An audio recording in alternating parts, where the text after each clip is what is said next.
Olá, eu sou o Max. Para quem não me conhece, eu tenho um canal no Instagram, Máximas do Max, aonde eu me proponho a fazer reflexões sobre o cotidiano.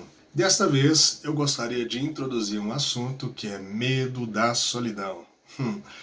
O medo da solidão ele tem muito mais, na minha percepção, muito mais a ver com uma herança cultural do que um resultado mesmo da própria solidão em si. A gente é criado a rejeitar a solidão como sendo algo ruim para a gente, sabe?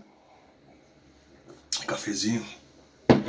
Quando pequeno, sempre quando a gente fazia algo que nossos pais, nossos responsáveis não desagradavam a eles, a gente era punido para ficar isolados no canto, para pensar sobre o que a gente fez. Claro que eu não posso negar a conotação negativa de se estar sozinho, sabe? E trazendo para a questão de relacionamento, é claro que eu não posso afirmar que estar solteiro não é um motivo de frustração para muitas pessoas, né? Inclusive para mim.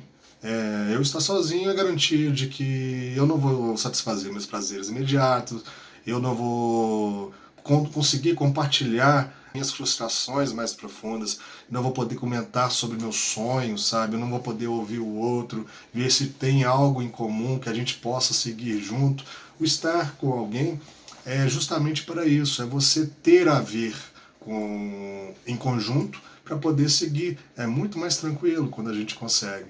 Por outro lado, o estar com alguém também não é garantia de que você não se sinta só. O que pode acabar sendo um grande problema para quem se casa para não se sentir sozinho e acaba se vendo num relacionamento no qual constantemente você se sente ainda mais sozinho do que antes.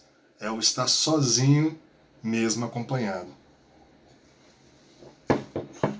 A grande verdade é que nós sentimos a necessidade de olhar para um lado e ver que alguém nos nota. Que hoje em dia as pessoas têm muito medo de se colocar como alguém limitado, tem medo de parecer fraco. Isso é uma grande besteira, perde-se muito tempo, né, tentando ser alguém, uma pessoa que nós não somos. Nós somos seres limitados. É tipo quando a gente é criança mesmo. Quando a gente precisa ter aquela força, né? A gente está fazendo algo, a gente olha para o lado, olha para o outro, a gente encontra ali o papai, mamãe, os amigos, né? Enfim, quem nos acompanha no instante. E a gente busca aquele olhar, né? Uma forma de aprovação, uma forma de incentivo para fazer com que a gente vá para frente, nos dá um incentivo além daquilo que a gente realmente já tem, já possui. Na mesma direção, após concluir, a gente olha também para o outro e fala, veja o que eu consigo fazer. É como uma criança mesmo, esses sentimentos não desaparecem. Eles, de uma certa forma, eles envelhecem junto com a gente. Em algumas medidas, acaba tendo uma roupagem um pouco monótona, até eu diria, porque acabamos complicando demais, né, uma questão que é bem simples. Tudo aquilo que a gente sente quando criança, a gente também vai sentir quando adulto. O que vai mudar é a forma com a qual a gente lida com esses sentimentos, tanto de frustração, quanto de prazer, quanto de alegria, a forma como a gente vai lidar com isso. Mas não se engane ao achar que a gente não precisa de um olhar de aprovação, sabe? Que a gente não precisa de que o outro tenha alguém ali nos incentivando. Isso faz toda a diferença. Refletir com vocês que esse incentivo, essa 3, 2, 1, talvez seja esse o grande perigo de estarmos sozinhos. E aqui é onde eu queria chegar.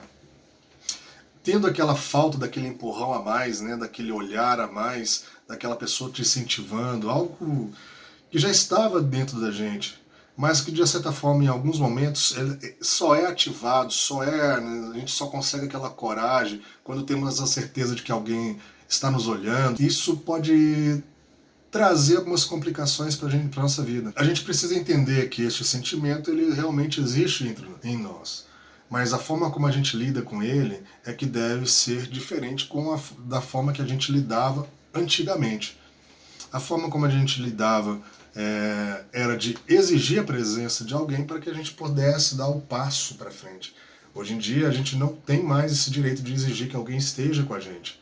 Então o que a gente pode fazer é compreender que essa limitação, sim, existe esse sentimento, sim, eu não posso exigir a presença de ninguém e eu não posso ficar dependendo de uma pessoa para que eu possa prosseguir na vida. Então, entendendo essa questão, eu tenho que tratar, tenho que lidar comigo mesmo, sabe, com esse medo de estar sozinho, o medo de não ter ninguém me olhando e conseguir construir algum dispositivo em mim para que eu possa continuar mesmo apesar de ter esse sentimento bem aqui dentro, bem enraizado dentro de mim. Prosseguir, essa é a palavra. Apesar do sentimento, da expectativa, do desejo de ter alguém, sempre continuar seguindo. Mas se você tem alguém ao lado, conseguiu alguém para poder ser essa companhia boa, no qual conversar, no qual compartilhar, né, as coisas da vida, pô, excelente, muito bom, né? Você tem que se perceber como uma pessoa de sorte, de fato é. Mas se você ainda não encontrou essa pessoa, se acalme. O tempo chegará. Desde que você se coloque na situação de ser também desejada, não somente desejar. Entende? Mas esse é um papo para outro momento, ok? Vou ficando por aqui. Até mais e lembre-se, vai lá no Instagram, lá na Máximas do Max, e lá a gente continua a reflexão, ok? Abração e até mais.